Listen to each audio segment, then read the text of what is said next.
अस्सलाम वालेकुम। क्या हाल हैं? खैरियत से हैं आप सारे? Here is Mohammad Mohsin Malik and first of all I welcome all of you to my YouTube channel quality GK online. बहुत सारे लोग मुझे जानते हैं, मेरे नाम से फेमिलियर हैं कि मैं उन लोगों को वन पेपर एमसीक्यूज़ की प्रिपरेशन करवाता हूँ, चाहे वो पीपीएससी के थ्रू आए, एफपीएससी के थ्रू आए, एनटीएस के थ्रू आए या किसी भी और टेस्टिंग एजेंसीज़ के थ्रू आए, कोई भी जॉब तो उनकी मैं प्रिपरेशन करवाता होता हूँ। जैसे एफआई हो गई, पंजाब पुलिस हो गया, एट्सेट्रा एट्सेट्रा। बहुत सारे स्टूडेंट्स हमारे डिफरेंट डिपार्टमेंट्स के अंदर एलोकेट होकर वर्क कर रहे हैं अल्हम्दुलिल्लाह। और आप सबको पता है, एक स्लाइडली सा यहाँ पे इंट्रोडक्शन दूंगा मैं आपको कि वन पेपर एमसीक्यूज़ जो हैं वो किन सब्जेक्ट्स में से बनते हैं। वो ये जो आपके सामने लिखे हुए हैं सारे, English, mathematics, everyday science, current affairs, Urdu, geography, Pakistan affairs और इस्लामिक अफेयर्स से आपका 100 मार्क्स का एमसीक्यूज़ पेपर बनता है जॉब के हवाले से। इस बार एक छोटी सी कोशिश की है कि इंग्लिश, मैथमेटिक्स और एवरीडे साइंस जो है, एवरीडे साइंस को हम ईडीएस भी बोलते हैं, करंट अफेयर्स और उर्दू के लेक्चर्स जो हैं वो आपको यूट्यूब के ज़रिए पहुंचाए जाएं। बाकी जियोग्राफ़ी, पाकिस्तान अफेयर्स और इस्लामिक अफेयर्स जो हैं ये आपको हम रेगुलर सेशन के अंदर जिस तरह आप लोग लेते हैं हमारा, उसके अंदर पढ़ाया जाएगा। ठीक हो गया? तो इंग्लिश के अंदर आप सबको पता है कि इंग्लिश की अम्ब्रेला के नीचे बहुत सारी चीज़ें आती हैं, जैसे वोकेबलरी होती है, synonyms, एंटोनियम्स, active voice, passive voice, direct indirect और इस तरह की और बहुत सारी चीज़ें। ठीक है, तो हम इस वीडियो के अंदर, जो आज हमारी पहली वीडियो है, इसके अंदर हम इंग्लिश की वोकैब करेंगे और आपको मैं बताऊंगा कि ये हम किस तरीके से इंग्लिश की वोकैब करेंगे, क्या हमारा सिनेरियो होगा, क्या हमारा तरीक़ाकार होगा, ताकि आप लोगों को इजी वे में इंग्लिश की वोकैब समझ आए और लॉन्ग टाइम के लिए, लॉन्ग ड्यूरेशन के लिए याद हो। और कोई रट्टा लगाने की ज़रूरत नहीं है, कोई कुछ नहीं है, चाहे सीएसएस एस्पिरेंट्स हैं, पीएमएस एस्पिरेंट्स हैं या कोई भी हैं। ठीक हो गया? तो जितने भी एस्पायरेंट्स हैं उन सब के लिए ये हमारी वीडियोस जो हैं इंशाल्लाह बहुत ज़्यादा बेनिफिशियल होंगी। तो शुरू करते हैं अपने आज की वोकैब से।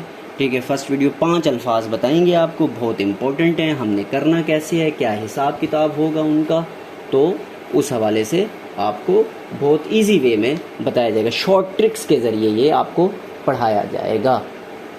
ठीक हो गया? लें जनाब, आज का फर्स्ट जो वर्ड है वो है डिमाइस।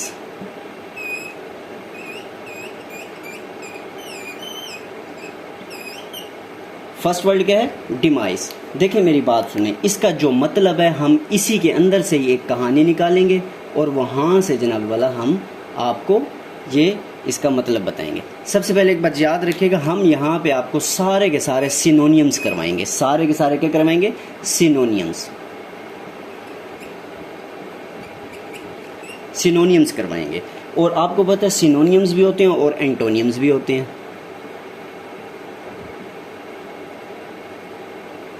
एंटोनियम्स भी होते हैं। ठीक है, सिनोनियम का मतलब होता है सेम, कोई भी चीज़, एस से सिनोनियम, एस से सेम। किसी भी लफ्ज़ का अगर वो कहेगा आपको कि सिनोनियम बताएं तो उसका मतलब यही होगा कि इसका सेम वर्ड मुझे बताएं। जैसे डिमाइस का मतलब है, वो कहता है सिनोनियम बताओ, तो बिल्कुल सेम आपको बताना पड़ेगा। और एंटोनियम का मतलब क्या होता है? एंटोनियम का मतलब होता है एंटी। Antonym anti, सिनोनियम same. ठीक है, एंटी। डिमाइस का मतलब अगर वो कहता है एंटोनियम बताओ आप मुझे, तो इसका मतलब है जो डिमाइस का ओरिजिनल मतलब है आपको उसका एंटी बताना है। तो एंटोनियम और सिनोनियम, सिनोनियम्स का मतलब क्या होता है? सेम। एंटोनियम्स का मतलब होता है अलग, मुतजाद, जो हम पढ़ते थे बचपन में। ठीक हो गया? ले जनाब, तो फर्स्ट वर्ड हमारा आज क्या है? हमारा फर्स्ट वर्ड आज का है डिमाइस। तो आप लोग खुद बताएं मुझे अपनी ईमानदारी से, डिमाइस, इसी के अंदर से ही हम लफ्ज़ निकालेंगे माइस। आप सबको पता है माइस किसे बोलते हैं? चूहे को। चूहे को बोलते हैं। और आप मुझे ये बताएं, चूहे को हम जहाँ पे भी देखते हैं, चूहे को हम जहाँ पे भी देखते हैं, लफ्ज़ क्या है? तवज्जो कीजिएगा, ज़रा गौर कीजिएगा, अभी आपको ये लफ्ज़ समझ आ जाएगा और इंशाल्लाह लॉन्ग टाइम के लिए समझ आएगा। लफ्ज़ क्या है? डिमाइस। हमने इसी के अंदर से ही निकाला लफ्ज़ माइस, खुद ही बता रहा है माइस, तो स्पेलिंग थोड़े से चेंज कर लिए, माइस। माइस को हम उर्दू में क्या कहते हैं? चूहा। चूहे को आप लोग खुद बताएं, हम जहाँ पे भी देखते हैं मार देते हैं, उसे हम मौत की घाट उतार देते हैं, डेथ, डाई। ठीक है, तो डिमाइस का मतलब ही जनाबे वाला यही है, डेथ। ओके हो गया? समझ लगी आपको बात की? कहानी कैसे आपने याद रखनी है? डिमाइस की चूहे से।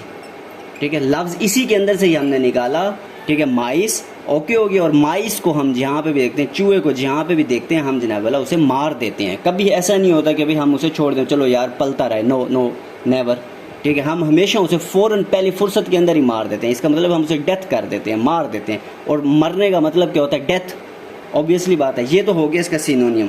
अगर वो फ़र्ज़ करें इसी डिमाइस का एंटोनियम पूछे, एक चीज़ डेथ है तो ऑब्वियसली बात है अगली चीज़ अलाइव, जिंदा मुर्दा होता है ना, तो यही है, ये जिंदा ये मुर्दा, अल्लाह अल्लाह और खैर सल्ला। तो हम आपको सिनोनियम बताएंगे, सिनोनियम हम आपको बताएंगे तो ऑब्वियसली आप इजीली एंटोनियम तक भी पहुंच जाएंगे। क्लियर होगी बात। आज का जो फर्स्ट वर्ड था वो मैंने आपको क्या बताया? डिमाइस। डिमाइस का मतलब क्या होता है? डेथ। क्लियर हो गई आपको बात। और अगर उसका एंटोनियम पूछे तो वो जनाब अलाइव। ओके, तो ये लफ्ज़ वैसे भी बहुत ज़्यादा यूज़ होता है, इंग्लिश न्यूज़पेपर्स के अंदर भी यूज़ होते हैं और डिफरेंट जगह पर भी यूज़ हो रहा होता है। क्योंकि आपको पता है दुनिया में रोज़ बहुत सारे लोग मर रहे होते हैं, डिफरेंट सेलिब्रिटीज़ मर रही होती हैं, ऐसे मुख्तलिफ। ओके ठीक है। डिमाइस, डिमाइस माइस से ही निकाला। माइस चूहे को हम देखते जनाब वाला मौत की घाट उतार देते हैं, मार देते हैं, डेथ कर देते हैं, उसे डाई कर देते हैं। ठीक है, ये तो हो गया इसका सिनोनियम। और इसका एंटोनियम क्या होगा? अलाइव। चलो ये भी अब आपकी बात क्लियर होगी। 5 लफ्ज़ आज हम करेंगे तो आप लोगों को इंशाल्लाह ये लॉन्ग टाइम के लिए याद होंगे।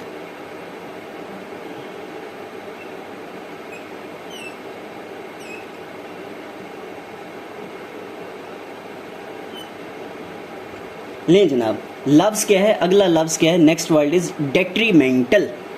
लफ्ज़ अगला क्या है? डेट्रीमेंटल। मुझे एक बात बताएं, इसी के अंदर से ही हम कहानी निकालते हैं। मेंटल, मेंटल आदमी जो होता है वो हमारे लिए, माशरे के लिए, फैमिली के लिए हार्मफुल होता है। जो मेंटल बंदा होता है वो माशरे के लिए हार्मफुल होता है। आप लोग कहेंगे बिल्कुल सर हार्मफुल होता है, ऑब्वियसली बात है। तो इस डेट्रीमेंटल का मतलब ही यही है, हार्मफुल।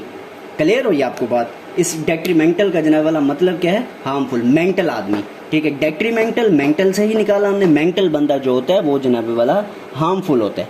किसी भी चीज़ के लिए कुछ भी आप कर लें, ठीक है, हमने कहानी बनानी है तो इस डेट्रीमेंटल का जो मतलब है वो यही है, हार्मफुल।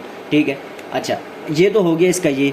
अब मुझे आप ये बताएं कि अगर हम आपको कहें कि इसका एंटोनियम बताएं तो आप लोग बता देंगे। एक चीज़ हार्मफुल है, ठीक है, तो दूसरी चीज़ पीसफुल होगी या फिर बेनिफिशियल होगी।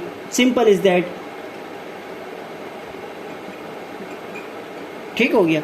ये आपके ऐसे समझें जो आज हम 5 अल्फाज करेंगे, ये 5 नहीं है, ये बेसिकली 10 अल्फाज है। ठीक है, अगर आपको ये समझ लग रही है, सही मज़ा आ रहा है, इजी वे में मैं समझा रहा हूँ, तो काइंडली हमारे चैनल को लाइक करें और सब्सक्राइब करें ताकि हमारी जो आने वाली नेक्स्ट वीडियो है वो आप तक पहुँच सके। डेट्रीमेंटल, आज का पहला लफ्ज़ मैंने आपको बताया था जनाब डिमाइस, सेकंड बताया डेट्रीमेंटल। ठीक हो गया। नेक्स्ट वर्ड जो है वो है इंडस्ट्रियस।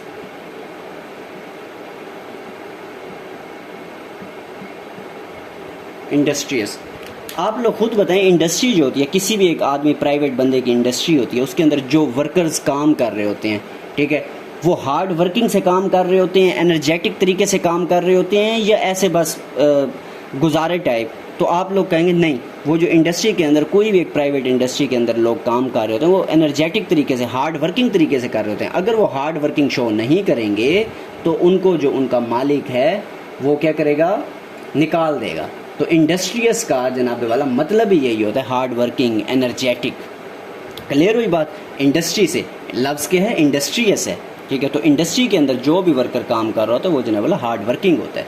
और अगर हम आपको कहें कि जनाब इसका आप हमें एंटोनियम बताएं तो ऑब्वियसली बात आप कहेंगे एक बंदा हार्ड वर्कर है तो दूसरा डल होगा, पैसिव होगा, सुस्त होगा। समझें बात? ये जनाब वाला हो गई तीसरा आज का लफ्ज़। चलो उसके बाद जनाब वाला आगे चलते हैं। समझ लग रही हो तो आप काइंडली चैनल को लाइक भी करें, सब्सक्राइब भी करें, कमेंट भी करें और जनाब अपने फ्रेंड्स के साथ आप उन्हें शेयर भी करें। ठीक हो गया? चलें, लो जनाब, नेक्स्ट वर्ड इज़ कोगुलेट।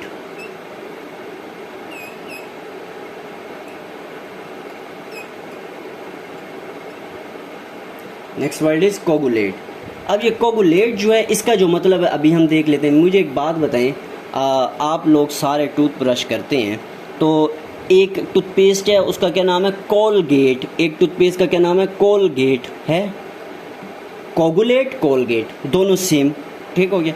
तो जो टूथपेस्ट हम सुबह को ऐसे प्रिक करते हैं उसके अंदर से जो फ्लूइड निकलता है वो थोड़ा सा सॉलिड का टाइप होता है, बिल्कुल लिक्विड पानी की तरह तो नहीं होता ना, ठीक है। वो जनाब क्या होता है, वो एक उसकी तरह होता है, सॉलिड फॉर्म में होता है, ठीक है। बिल्कुल भी सॉलिड नहीं होता, आप कह लें जमा हुआ सॉलिड होता है, ठीक है, जमा हुआ लिक्विड कह लें, ठीक है। इस तरह अगर मुझे अल्फाज सही मिल जाएं तो मैं आप तक सही पहुंचा सकूं कि हमारे पास जो वो सुबह टूथपेस्ट होता है कोलगेट वाला, जब हम उसे प्रिक करते हैं पीछे से तो उसके अंदर से जो फ्लूइड निकलता है वो थोड़ा सा सॉलिड टाइप होता है। तो कोगुलेट का मतलब ही यही होता है, सॉलिडिफाई,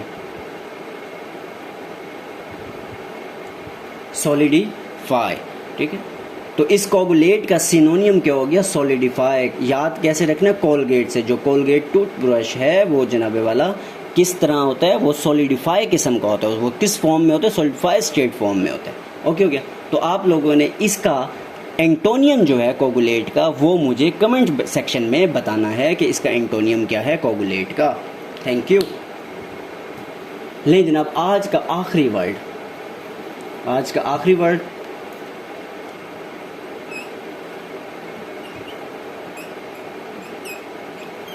ये लफ्ज़ है केओस। लफ्ज़ क्या है, केओस। ये भी मोस्ट इम्पोर्टेंट है और बहुत ज़्यादा दफ़ा अक्सर व बेशतर यूज़ हो रहा होता है टॉक शॉक्स में भी, अच्छा डिफरेंट जो इंग्लिश मैगजीन्स हैं उनके अंदर भी, हर जगह पे। तो लफ्ज़ क्या है, केओस। अच्छा मेरी बात सुने, हम अगर इसे अपनी देसी लैंग्वेज में सारे पढ़ेंगे, हम इसे क्या पढ़ेंगे, चास। हम इसे क्या पढ़ेंगे, चास। केओस नहीं पढ़ेंगे, हम इसे क्या पढ़ेंगे, चास।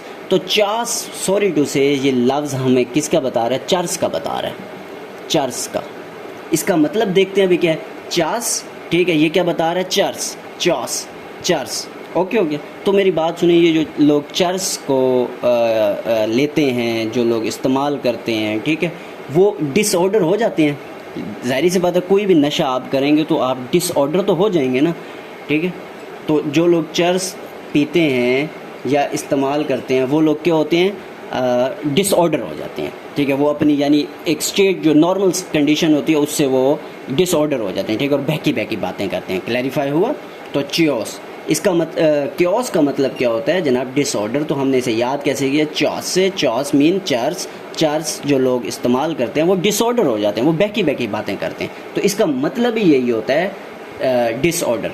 तो इसका भी आप मुझे कमेंट सेक्शन के अंदर एंटोनियम बताएंगे कि एंटोनियम इसका क्या है, इसका सिनोनियम क्या है, डिसऑर्डर। इसका कमेंट सेक्शन में आप लोगों ने बताना है कि एंटोनियम क्या है, ठीक है। तो ये आज के हमारे 5 अल्फाज थे, मैं आपको एक बार रिपीट कर दूं। आज हमने पढ़ा जनाब डिमाइस पढ़ा, हमने डेट्रीमेंटल पढ़ा, हमने इंडस्ट्रियस पढ़ा, हमने कोगुलेट पढ़ा, और लास्ट वर्ड आपके सामने इस टाइम स्क्रीन के ऊपर शो हो रहा है, क्योस। इसे हमने अपनी देसी लैंग्वेज में ही पढ़ा कि च्योस, ठीक है, चॉस, चर्च की हमें वो बता रहा है। सॉरी टू से, मैं आपको एक बार फिर कह रहा हूँ, ये लफ्ज़ अच्छा नहीं है मगर समझाने के लिए मैंने ये यूज़ किया, चर्च। तो चर्च जो लोग इस्तेमाल करते हैं वो जनाब वाला डिसऑर्डर हो जाते हैं और एक बहकी बहकी बातें करते हैं। ज़ाहिर बात है, डिसऑर्डर जब उनका मेंटली डिसऑर्डर हो जाएगा तो वो बहकी बहकी बातें करेंगे, ठीक है। तो आप सबसे गुजारिश है कि जिस तरह हमने कोशिश की आप तक ये लेक्चर्स पहुंचाने की, एक आप भी कोशिश कीजिएगा, लाइक और सब्सक्राइब करें। इंशाल्लाह wait for our next video. Thank you very much, stay blessed, अल्लाह हाफिज़।